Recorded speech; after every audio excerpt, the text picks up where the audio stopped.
kecelakaan yang melibatkan rombongan sekolah kembali terjadi. Sabtu siang tanggal 1 Februari tahun 2025, sebuah bus Brimob muat rombongan pelajar SMA Negeri 1 Porong Sidoarjo terlibat kecelakaan tunggal di Tol Pandaan Malang, masuk Kecamatan Purwodadi, Kabupaten Pasuruan. Bus Brimob itu menabrak tiang baja penunjuk arah. Insiden itu merenggut satu korban jiwa yang tak lain adalah pengemudi bus tersebut.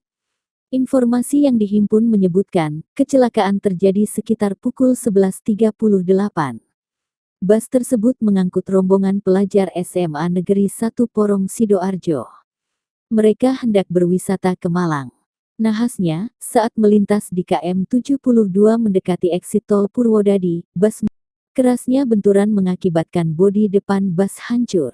Bahkan, pengemudi bus itu, Hoirul 60, warga Kecamatan Ngoro, Kabupaten Mojokerto tewas. Proses evakuasi sendiri dilakukan dengan melibatkan sejumlah ambulans. Para penumpang dilarikan ke beberapa layanan kesehatan terdekat. Penumpang selamat dirujuk RS Prima Husada, RSUD Lawang, dan RS Lawang Medika.